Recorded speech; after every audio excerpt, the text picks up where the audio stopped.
तो राजन बताइए, अगर आप मेरे मित्र के स्थान पर होते तो क्या अपने भाग्य की संतान, अपनी इकलौती संतान किसी और को दे देते? बताइए बताइए, उत्तर दीजिए राजन। अच्छा ऐसा कीजिए, वो वहां दूर वृक्ष देख रहे हैं, उसकी उस डाल को मैं छू कर वापस आऊंगा और उसके ऊपर लगे पुष्प को चूम कर वापस आऊंगा। तब तक आपको उत्तर देना है, ठीक है?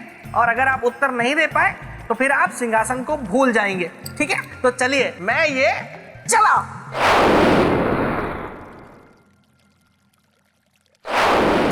उत्तर दीजिए राजन। ये क्या श्रीमान पिता, आपने तो मुझसे कहा था कि आप उस वृक्ष पे उस पुष्प को चूम कर आएंगे, पर आप तो वहां गए नहीं। राजन, मैंने आपसे कहा था कि मुझ में कई ऐसी शक्तियां हैं जिनका समय आने पर आपको पता चल जाएगा। तो ये भी मेरी एक शक्ति है कि मैं कब वृक्ष तक पहुंचा, कब डाल छुई, कब पुष्प चूमा, कब वापस आ गया, आप कुछ भी नहीं देख पाए, क्योंकि मैं पल भर में कहीं भी जा सकता हूं और पल भर में कहीं से भी आ सकता हूं। नहीं श्रीमान पिता, जब तक मैं आपको प्रत्यक्ष रूप से उस पुष्प को चूमते हुए नहीं देख लेता तब तक मैं नहीं मानूंगा। आप जाइए, उस पुष्प को चूम कर आइए, मैं प्रतीक्षा कर रहा हूं। मुझे पता था राजन कि आप मानेंगे नहीं, हट करेंगे। छोड़िए, खैर जाने दीजिए, आप आगे की कथा सुन लीजिए, क्योंकि आपकी असली परीक्षा अभी बाकी है। और वैसे ही मेरे मित्र विक्रमादित्य की भी असली परीक्षा बाकी थी, क्योंकि अपने निर्णय के बारे में उन्होंने महारानी को अब तक नहीं बताया था।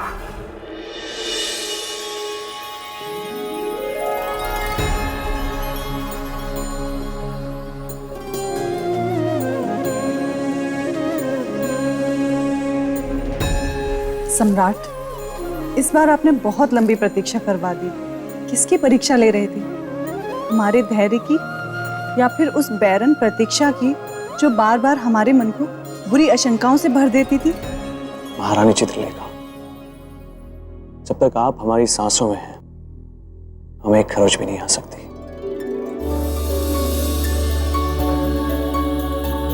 हमें आशीर्वाद दीजिए, जिससे हमारी सांसों में आपकी भक्ति और प्रेम सदा ऐसे ही बनी रहे।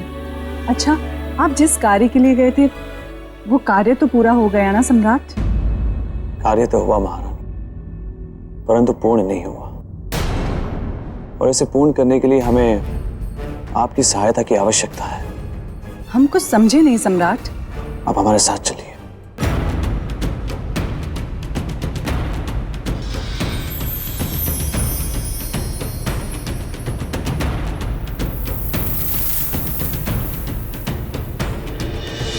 सारी समस्या में से केवल एक समस्या अनसुलझी रह गई।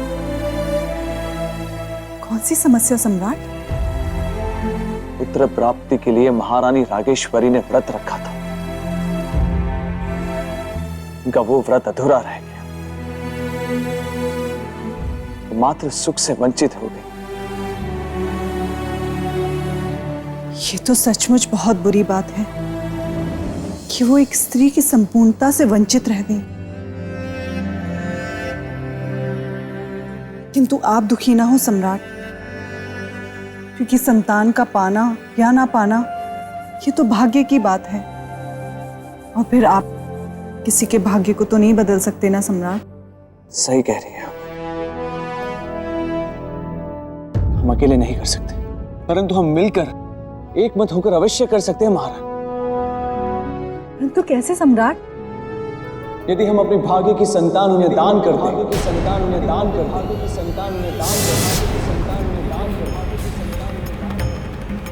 हमने तो निर्णय भी ले लिया है कि हमारे भाग्य की संतान महाराज रुद्र प्रताप के महल में ही जन्म लेगी। हमने सही निर्णय लिया ना महारानी? महल में सम्राट को इस समय प्रवेश नहीं करना चाहिए था। यह घड़ी बहुत ही अशुभ है। ऐसा नहीं कि हम कठोर हैं और आपकी भावनाओं को समझ नहीं पा रहे हैं। तो फिर आप ही बताइए ना कि हम अपना सौभाग्य कैसे किसी को दान कर दें? इसलिए क्योंकि जीवन का सच्चा सुख परोपकार में, कुल का सम्मानित रथ संतान से नहीं, धर्म से आगे बढ़ता है। इसलिए महाराज,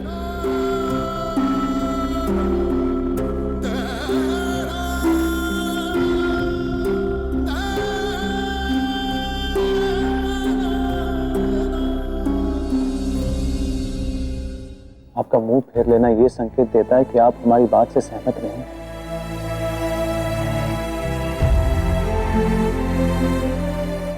ठीक है, कोई बात नहीं। आप अपना निर्णय लेने के लिए स्वयं स्वतंत्र हैं। हम आप पे कोई दबाव नहीं डालते, परंतु एक विनती है आपसे महाराज।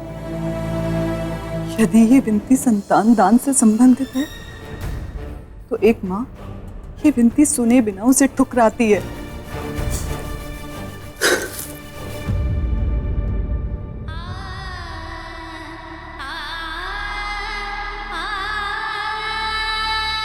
हे महादेव,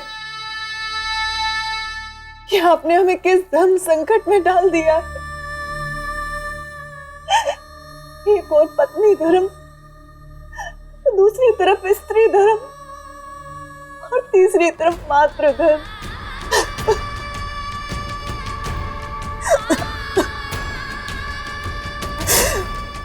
यदि पत्नी धर्म को छोड़ते हैं तो पाप के भागी बनते हैं, और यदि स्त्री धर्म को छोड़ते हैं तो बांझपन के कलंक को सहते हैं, और मातृ धर्म को त्यागते हैं तो स्वयं को ही चलते हैं।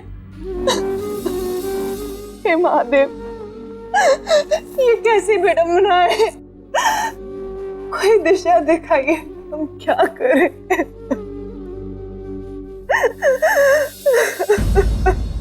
आंसू पोछिए महाराज चित्रलेखा। आपकी आंखों में आंसू अच्छे नहीं लगते।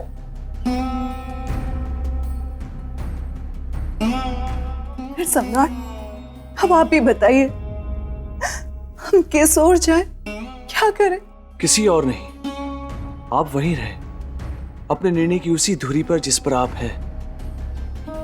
संतान दान करने का संकल्प हमारा है, आप चिंतित ना हो।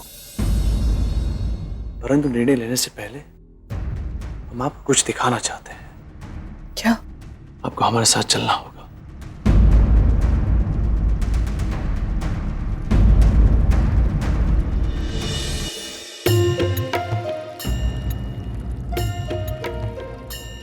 राजन, जरा इधर आइए, यहाँ आइए। इधर? जी हाँ।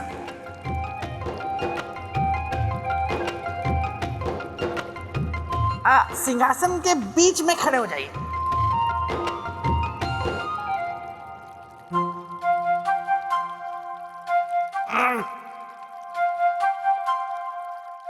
थोड़ा इस तरफ जाइए। इस तरफ? श्रीमान बेताल, मेरे तो कुछ समझ में नहीं आ रहा कि आप। इधर आइए, इधर आइए, इधर आइए। श्रीमान बेताल, ये आप कर क्या रहे हैं? देख रहा हूं कि मेरे मित्र के सिंहासन के नजदीक खड़े होकर आप कैसे दिखाई पड़ते हैं। जच रहा हूं ना? बिल्कुल भी नहीं। राजन, आप जब मेरे मित्र के सिंहासन के समीप खड़े होकर अच्छे नहीं लग रहे तो इस पर बैठकर कैसे लगेंगे? तो आप मान लीजिए कि ये सिंहासन आप पर और आप इस सिंहासन पर शोभा नहीं देंगे। श्रीमान बेताल, यदि आपका मनोरंजन हो गया हो तो आगे की कथा सुनो। मुझे पता था आप नहीं मानेंगे, हट करेंगे आप। ठीक है, सुनिए आगे की कथा। प्रिय प्रजाजनों, हम जानते हैं कि हमारे बीच से किसी का भी जाना दुखदाई होता है, परंतु भाग्य और विधि के विधान को कोई नहीं बदल सकता।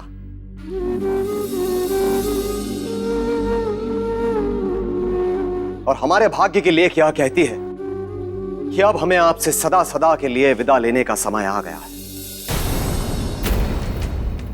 हमें आपसे सदा सदा के लिए विदा लेने का समय आ गया है।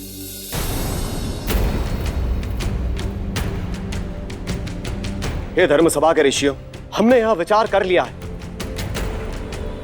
कि अब इस पापमय जीवन को जीने का हमें कोई अधिकार नहीं। इसलिए आज रात्रि के शुभ पहर में हम दोनों ने जल समाधि लेने का निर्णय किया।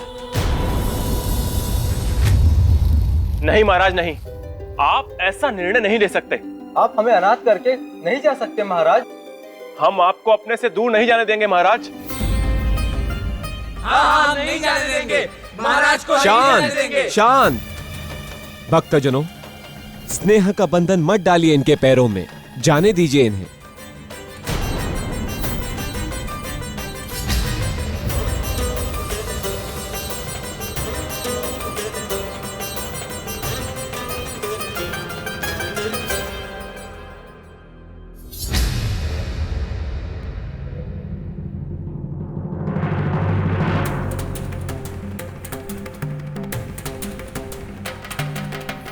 रुकिए महारानी, महारानी।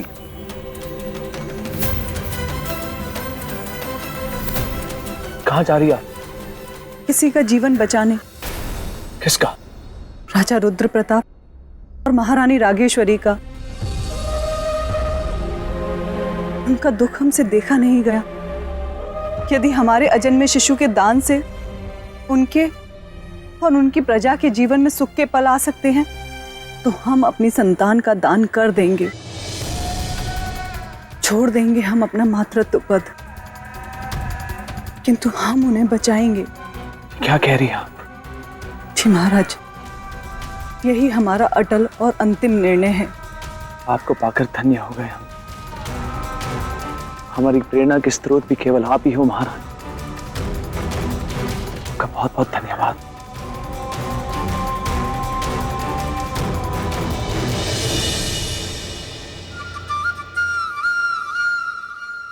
क्या हुआ राजन? किन विचारों में खो गए आप? सोच रहा हूं कि महारानी चित्रलेखा ने कितना बड़ा त्याग किया था। एक पल जिस त्याग का उन्होंने घोर विरोध किया था, तो दूसरे ही पल किसी का दुख देखकर उस त्याग को करने को तुरंत तैयार हो गए। मेरे मित्र सम्राट विक्रमादित्य थे ही इतने सौभाग्यशाली जो उन्हें ऐसी पत्नी मिली थी।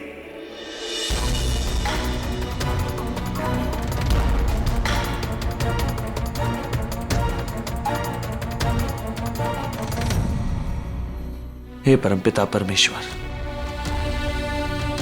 हम सच्चे मन से आपकी प्रार्थना करते हैं कि हमारे भाग्य का संतान सुख महाराज रुद्र प्रताप और महारानी रागेश्वरी के भाग्य का संतान सुख बना दीजिए। कृपा करें हम पे।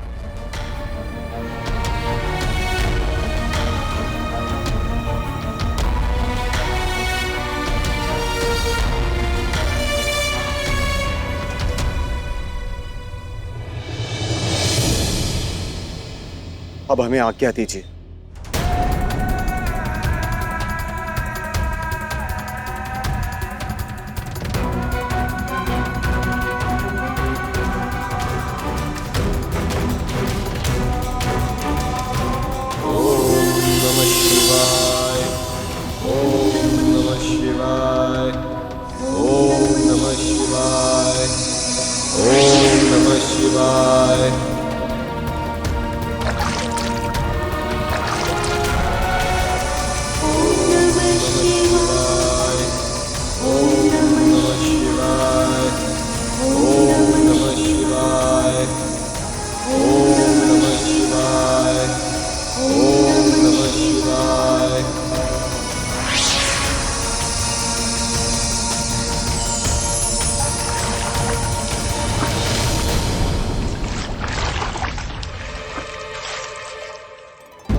क्यों देवी, क्या हुआ? क्या जीवन के प्रति मोह जाग गया या फिर डूबने से भय लगने लगा? जी महाराज, हमें मोह जाग गया। मैं कुछ समझा नहीं महारानी।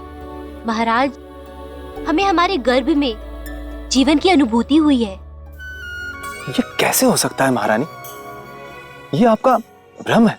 नहीं महाराज, एक नारी को अपने गर्भ के जीवन का कभी भ्रम हो ही नहीं सकता। यदि ऐसा है तो इसकी सत्यता अभी प्रमाणित हो जाएगी। चलिए तट पर।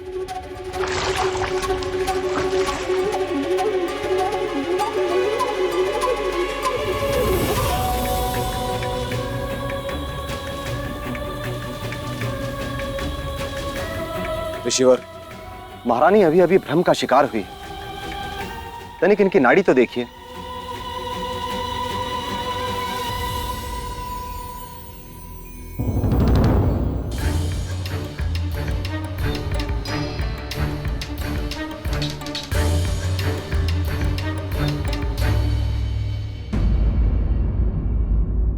महाराज, चमत्कार हो गया। महारानी के जीवन के साथ एक और जीवन जुड़ चुका है। ये आप क्या कह रहे हैं ऋषिवर? सत्य कह रहा हूं महाराज। महाराज रुद्र प्रताप की जय। महाराज रुद्र प्रताप की जय। हे प्रभु, आपने हम पर बहुत बड़ा उपकार किया। आपकी बहुत बड़ी कृपा।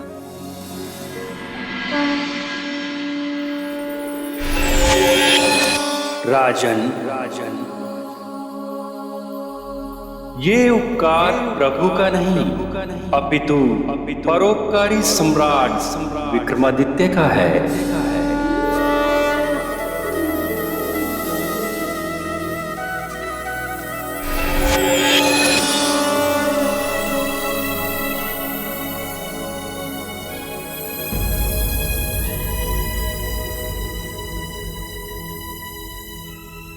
महारानी चित्रलेखा, आपने जो कार्य किया इसे संसार हमेशा याद रखेगा।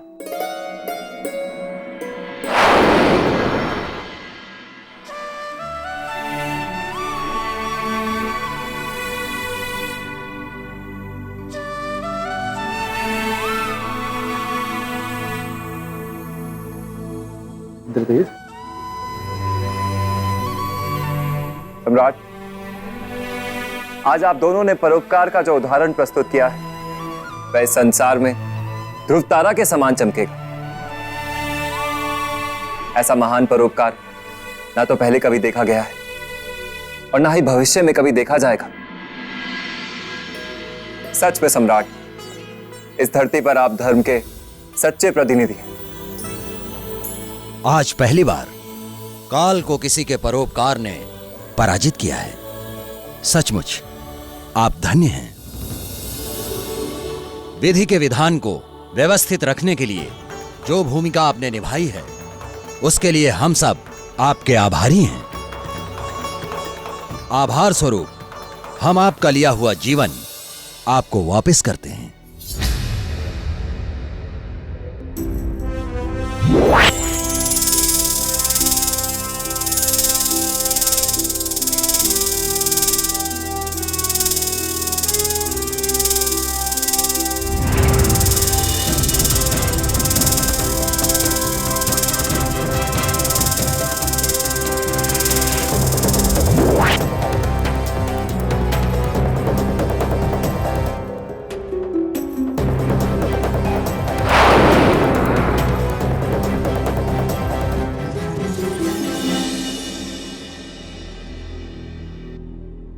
सम्राट, क्या जो हमने काल के मुख से सुना वो सच है? हाँ देवी। आपने हमसे इतनी बड़ी बात छुपाई। यदि आज हम परोपकार नहीं करते तो हम तो अपना सब कुछ खो बैठते। आपने हमसे ये सच क्यों छुपाया? क्यों नहीं बताई आपने हमें ये बात? वो इसलिए क्योंकि हम चाहते थे कि इस दान का निर्णय आप अपनी स्वेच्छा और परोपकार के भाव से करें, ना कि हमारे कहने या हमारे दबाव से। आपने हमारी मन की बात भी सुन ली महारानी। परोपकार की शक्ति से परिचित करवाने के लिए आपका बहुत बहुत धन्यवाद सम्राट। सच्चे मन से किया गया परोपकार कभी व्यर्थ नहीं होता महारानी।